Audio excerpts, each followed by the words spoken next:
السلام علیکم، میرا نام عبدالرحیم ہے۔ میں مختلف حدیث کی کتابوں سے مختلف ٹاپکس پہ ویڈیوز بنا رہا ہوں۔ تو امام حاکم کی جو مستدرک مجموعہ احادیث ہیں ان سے کچھ حدیثیں۔ اعوذ باللہ من الشیطان الرجیم، بسم اللہ الرحمن الرحیم۔ حدیث نمبر 65۔ حضرت ابو اعلیٰ حوص رضی اللہ تعالیٰ عنہ اپنے والد کے حوالے سے بیان کرتے ہیں، میں رسول اللہ صلی اللہ علیہ وسلم کی بارگاہ میں حاضر ہوا، اس وقت میری حالت بہت پراگندہ تھی۔ آپ صلی اللہ علیہ وسلم نے میری ناک گفتگو بے حالت دیکھ کے فرمایا، کیا تمہارے پاس کوئی مال ہے؟ میں نے عرض کی، جی ہاں۔ آپ صلی اللہ علیہ وسلم نے فرمایا، کس نوعیت کا مال ہے؟ میں نے عرض کی، حضور صلی اللہ علیہ وسلم اونٹ، گھوڑے، بھیڑ، بکریاں اللہ تعالیٰ کا دیا ہوا سب کچھ ہے۔ آپ صلی اللہ علیہ وسلم نے فرمایا، جب اللہ تعالیٰ نے تمہیں مال دیا ہے تو وہ تمہارے اوپر نظر بھی آنا چاہیے۔ اور رسول اللہ صلی اللہ علیہ وسلم نے فرمایا، کیا ایسا نہیں ہوتا کہ تمہارے قبیلے کی اونٹنیاں جب بچہ پیدا کرتی ہیں تو ان کے کان سلامت ہوتے ہیں، لیکن تم کٹوا کے اس کا نام بحیرہ رکھ دیتے ہو اور اس کے کان یا کھال پھاڑ کر کہتے ہو یہ حرام ہے، پھر اس کو اپنے اوپر اپنے اہل عیال پہ حرام سمجھنے رکھتے ہو۔ ابو الحوص کے والد کہتے ہیں، میں نے کہا جی ہاں۔ تو آپ صلی اللہ علیہ وسلم نے فرمایا، اللہ تعالیٰ نے جو حلال رزق تمہیں دیا ہے اسے کھاؤ، یاد رکھو اللہ تعالیٰ کا بازو تمہارے بازو سے زیادہ مضبوط ہے، اس کی تلوار تمہاری تلوار سے زیادہ تیز ہے۔ ایک اور حدیث ہے، حدیث نمبر 66۔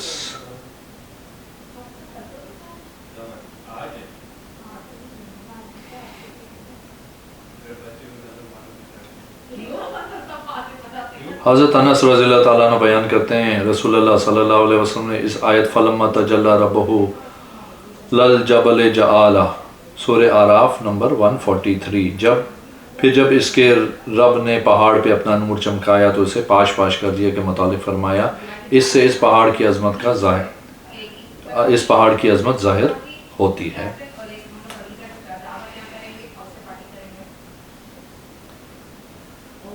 ایک اور حدیث ہے، حدیث نمبر 67۔ حضرت انس رضی اللہ تعالیٰ عنہ بیان کرتے ہیں، رسول اللہ صلی اللہ علیہ وسلم نے قال رب ارنی انظر الیک، عرض کی، اے میرے رب مجھے اپنا دیدار دکھا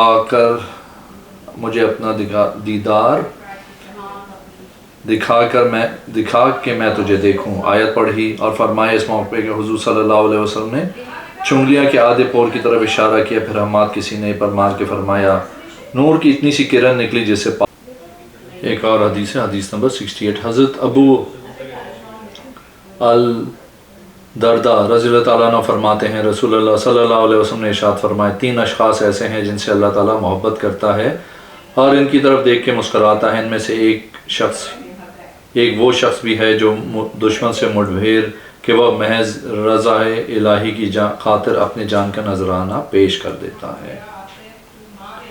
ایک اور حدیث ہے، حدیث نمبر 69۔ حضرت عبداللہ بن ابن مسعود رضی اللہ تعالیٰ عنہ فرماتے ہیں کہ نبی اکرم صلی اللہ علیہ وسلم نے ارشاد فرمایا، جس شخص کے دل میں ذرا سا بھی تکبر ہو جائے وہ جنت میں نہیں جائے گا۔ ایک شخص نے عرض کی، یا رسول اللہ صلی اللہ علیہ وسلم، ہر شخص یہ چاہتا ہے کہ صاف ستھرے کپڑے پہنے، سر میں تیل لگا کے رکھے، نئے جوتے پہنے، جوتوں کے تسمے تک نئے ہوں۔ ابن مسعود رضی اللہ تعالیٰ عنہ وہ کہتے ہیں، اس نے متعدد چیزیں گنوائی، حتیٰ کہ چابوں کے دستے تک کا بھی ذکر کیا۔ آپ صلی اللہ علیہ وسلم نے فرمایا، وہ تو جمال ہے اور اللہ تعالیٰ جمال کو پسند کرتا ہے۔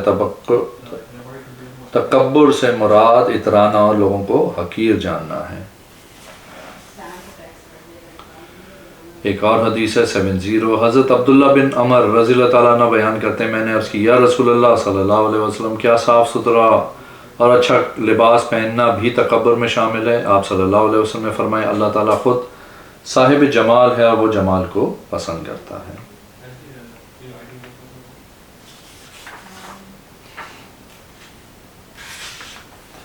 ایک اور حدیث ہے 71۔ حضرت ابو ہریرہ رضی اللہ تعالیٰ بیان کرتے ہیں کہ رسول اللہ صلی اللہ علیہ وسلم نے ارشاد فرمایا، اللہ تعالیٰ نے جبرائیل علیہ السلام کو جنت کی طرف بھیجا، فرمایا جنت کا بھی مشاہدہ کرو اور اس میں جنتیوں کے لیے ہم نے جو نعمتیں رکھی ہیں اس کو بھی دیکھو۔ جبرائیل علیہ السلام یہ تمام مشاہدہ کرنے کے بعد اللہ تعالیٰ کی بارگاہ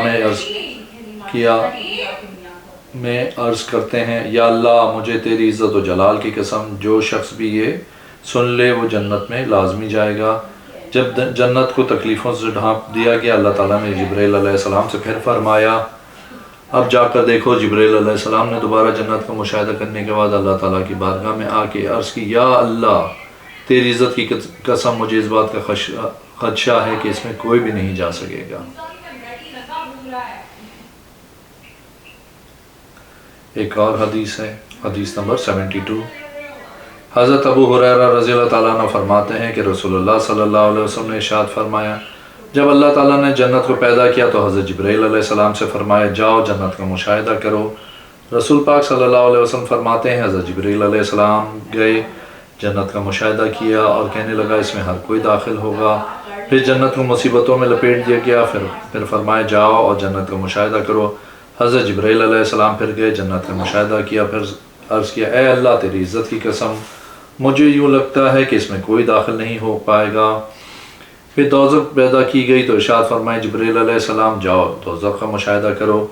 حضرت جبرائیل علیہ السلام گئے اور دوزخ کا مشاہدہ کرنے کے بعد عرض کی اس میں کوئی نہیں آئے گا۔ پھر اس کو نفسانی خواہشات میں لپیٹ دیا، پھر فرمایا اب جاؤ اور دوزخ کا مشاہدہ کرو۔ حضرت جبرائیل پھر جا کے اس کو دیکھا اور اس کی یا اللہ مجھے تیری عزت و جلال کی قسم مجھے لگتا ہے اس سے کوئی شخص نہیں بچ سکتا۔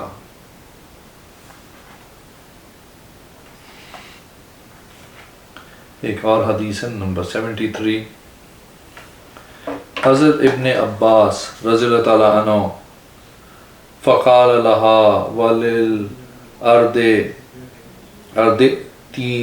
تیا طوعا او کرہن کی تفسیر فرماتے ہیں اللہ تعالیٰ آسمانوں سے فرمائے گا اے سورج چاند اور ستارے نکال دے، اپنے آسمان سے فرمائے گا اپنے سورج چاند و ستارے نکال دے، اور زمین سے کہے گا اپنے دریاؤں کو توڑ دے اور اپنے پھلوں کو نکال دے۔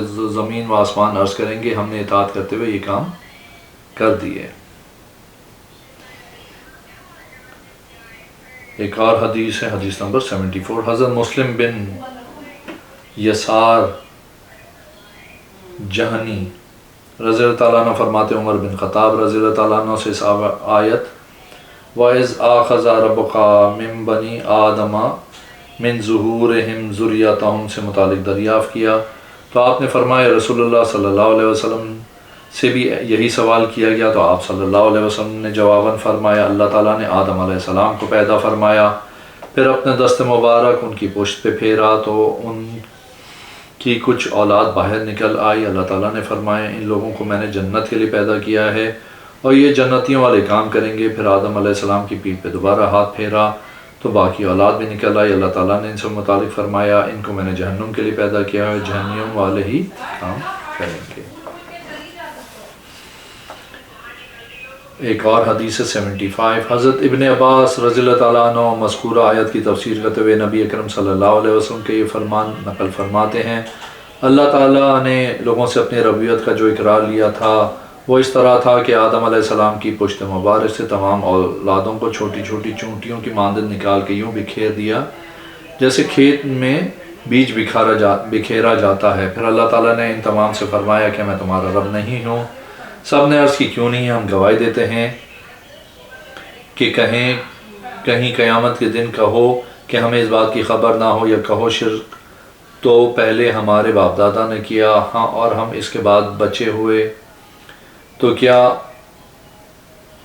تو ہمیں اس میں ملال فرمائے گا جو اہل باطل نے کیا۔ ایک اور حدیث نمبر 76۔ حضرت عبداللہ ابن مسعود رضی اللہ تعالیٰ عنہ فرماتے ہیں نبی اکرم صلی اللہ علیہ وسلم نے ارشاد فرمایا جس دن اللہ تعالیٰ نے موسیٰ علیہ السلام کو ہم کلامی کا شرف بخشا، اس دن موسیٰ علیہ السلام نے اونی کپڑا پہنا ہوا تھا، جبہ اور چادر بھی اون ہی کی تھی اور چمڑے کے جوتے پہنے ہوئے تھے۔